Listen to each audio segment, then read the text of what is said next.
George Carson in Rush Springs, Oklahoma, July the 14th, 1931. I moved to Galveston, Texas in 1950. I graduated from high school in 1949. And I moved to Galveston, Texas because I had an aunt and uncle down there. I wanted to find work, make money to go to school in the fall. Well, it didn't happen that way. I didn't get to go to college right then. But I did meet my future wife there. I had registered my selective service with the draft board in Chickasha, Oklahoma, which is the county seat of the county where I was born. So you were drafted? No, to avoid the draft, I joined the Navy. You enlisted the Navy? I enlisted in the Navy for 4 years. Do you remember when you enlisted Navy? I enlisted on February the 14th, 1951. So what people talking about Korean War at the time? Do you remember? No, I don't remember much about it, except I knew it was going on. And I knew that that was something that I could do. I could do that in the Navy. I could join the Navy and not have to go to the Army or the Marines. And I wanted to come back in one piece. So that's why I joined the Navy. So you wanted to do something about the Korean War, but you want to join the Navy so that you can come back safe. Yes, sir. Good. Come back safe. You are a very wise man. Because I have a real good friend who's in my chapter. His name is Marvin Dunn. He only has one leg because he was a BAR man, a Browning automatic rifle. Uh-huh. And he got his leg shot off in Korea. Marvin is one of my best friends. Where did you go to get the training? San Diego, California. That's where the boot camp was. Mm-hmm. And I've got the 16 weeks of boot camp. Mm-hmm. And while I was there, we had 8 weeks of rifle training out there at Camp Elliott. Camp Elliott was near San Diego. It was a part of the Marine base.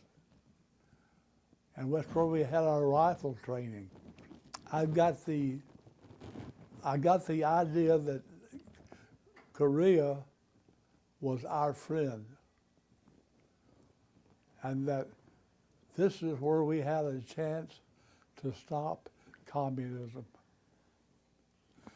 Because the South Koreans had come over into South Korea. I mean, the North Koreans had come over into South Korea and had taken over.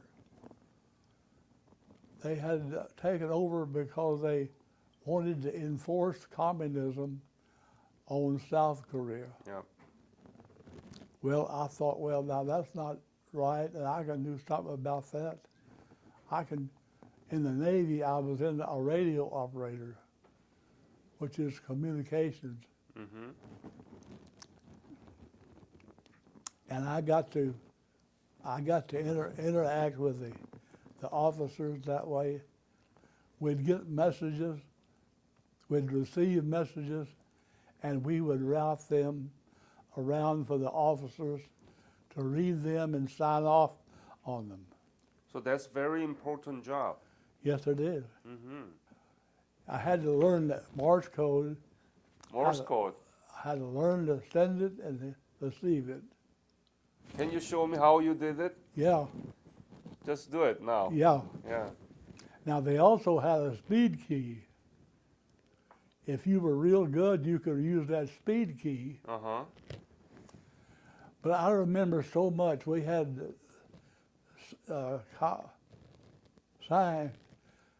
call signs, like a book that had Z call signs. The call sign for my ship was Non-Uncle Baker Jig. What ankle? Non-Uncle Baker Jig. Uh-huh. NUBJ.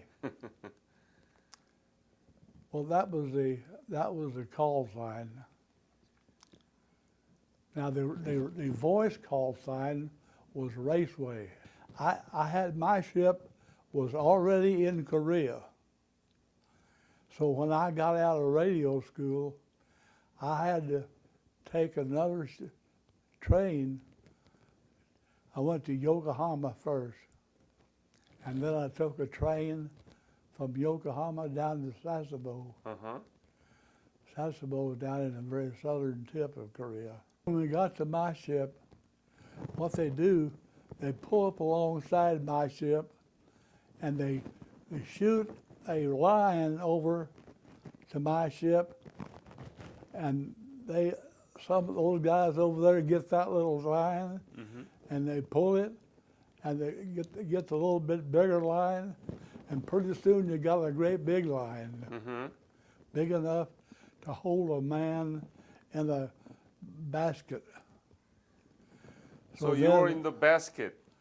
Sir? So you were in the basket. I was in the basket. And then transferred to your own destroyer, Yeah. right? And the water was sometimes the water would get up and almost get me wet. Oh, one of the most important things I did Uh-huh. was when I got transferred to a ship in Pearl Harbor, the USS Renshaw, DDE 499. Uh-huh. Home port was Pearl Harbor.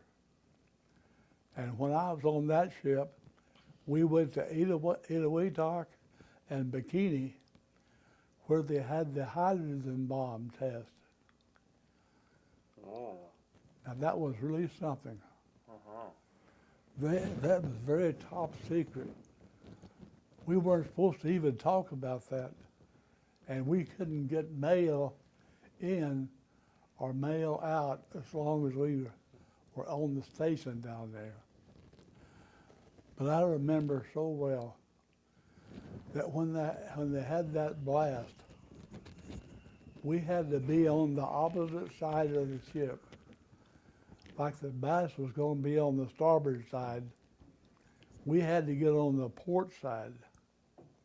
And when they got ready to have the blast, I put my hand over my eyes like this, with my eyes closed, and I could see the bone in my arm when that thing went off. Here's another thing. They had women and men and children on the island that was going to be in the way of drift of radioactive fallout. And we had to pick them up and take them to Guam. I mean, they didn't know that there was people there? Well, yeah, they couldn't help it because they couldn't move the island. But you had to pick them up before the bomb Oh, blast. yeah, we picked them up before the blast. What was the mission of your ship? It was to escort bigger ships. Okay. And when we were escort carriers, when the pilots couldn't make it back, Okay. if they ran out of fuel and they had to ditch, we would pick up the pilot. I remember one time, the first time we picked up one, we didn't have anything in our locker down in the hold on a refrigerated locker. But we had to take everything out of there and put that body in there. So you always work with the airplane and get the target Yeah. and shell them, right? That's right. Yeah. And we had a gunnery officer, and the gunnery officer would be the one that would regulate how much we did in the way of shelling, and how much we did. We used fixed ammunition. How much you were paid salary? Oh, it was just a pittance. How much? I think it was about $15 a month. 15? 1-5? Yeah. What was the happiest moment during your service? I guess it's when I got to go home and see Joanne and the kid and Georgianne. When was that? When did you leave to the state? I got to bring Joanne and Georgianne to Hawaii in 1953, when I was transferred to the Renshaw.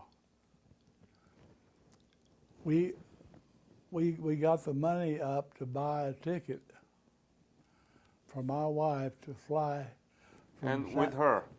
from San Diego and her to fly to Honolulu. I want to say one thing. I got my college education through the GI Bill. Mm-hmm. I went to school at night. I worked in the daytime, and my wife took care of the children. We had 4 children. She took care of all the children. And I got to go to the University of Houston. What did you study? I studied business administration. Good for you. Management was my major. And I'm not sure how much it helped me, but I just had a sense of accomplishment by getting that done. Mm-hmm. And if it hadn't been for the GI Bill, I wouldn't have been able to do it.